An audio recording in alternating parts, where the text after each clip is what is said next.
क्या सिर्फ किसी पीर का मुरीद बन जाना जन्नत की गारंटी है?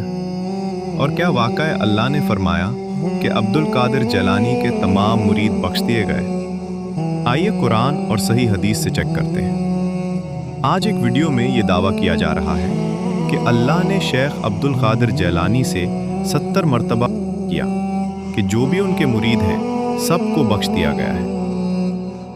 सिलसिले बदलने वाले वो होते हैं जिन्हें पीर पे यकीन नहीं होता। हमें तो इतना यकीन है कि मेरे मुर्शिद शेख अब्दुल कादिर जिलानी ने कहा 70 मरतबा अल्लाह ने मुझसे वादा किया, अब्दुल कादिर जो तेरे मुरीद हैं मैंने सबको बख्श दिया। लेकिन सवाल ये है, क्या इस दावे की कोई सही कुरानी या हदीस की दलील है? इस्लाम का उसूल ये है कि हर इंसान अपने आमाल का खुद जिम्मेदार है।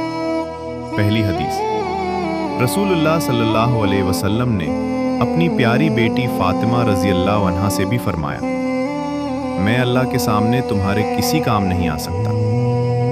अगर नबी सल्लल्लाहु अलैहि वसल्लम भी अल्लाह की इजाज़त के बगैर किसी को गारंटी नहीं देते तो कोई और कैसे दे सकता है?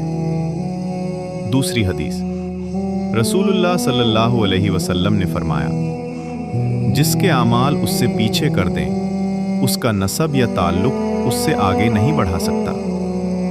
यानी सिर्फ किसी सिलसिले या पीर से जुड़ जाना निजात की गारंटी नहीं। तीसरी हदीस, जब एक सहाबिया ने एक सहाबी के बारे में यकीन से कहा कि अल्लाह ने उन्हें इज्जत दी होगी, तो नबी सल्लल्लाहु अलैहि वसल्लम ने फौरन रोका और फरमाया, मैं अल्लाह का रसूल होते हुए भी नहीं जानता कि मेरे साथ या उनके साथ क्या किया जाएगा। ये बताता है कि बिना वही के किसी की मगफिरत का यकीनी दावा नहीं किया जा सकता। चौथी हदीस, क़यामत के दिन नबी सल्लल्लाहु अलैहि वसल्लम की शफाअत का सबसे ज्यादा हकदर कौन होगा?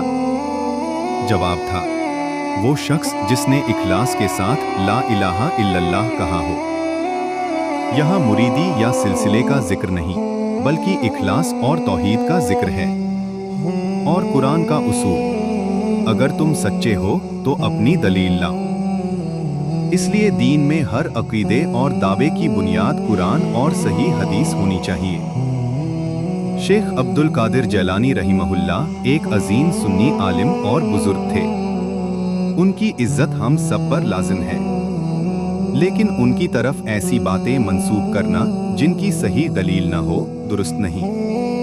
इस्लाम हमें सिखाता है कि निजात का फैसला सिर्फ अल्लाह करेगा और उसकी बुनियाद ईमान, तौहीद और नेक आमाल होंगे, सिर्फ किसी सिलसिले से मुरीद होने पर नहीं।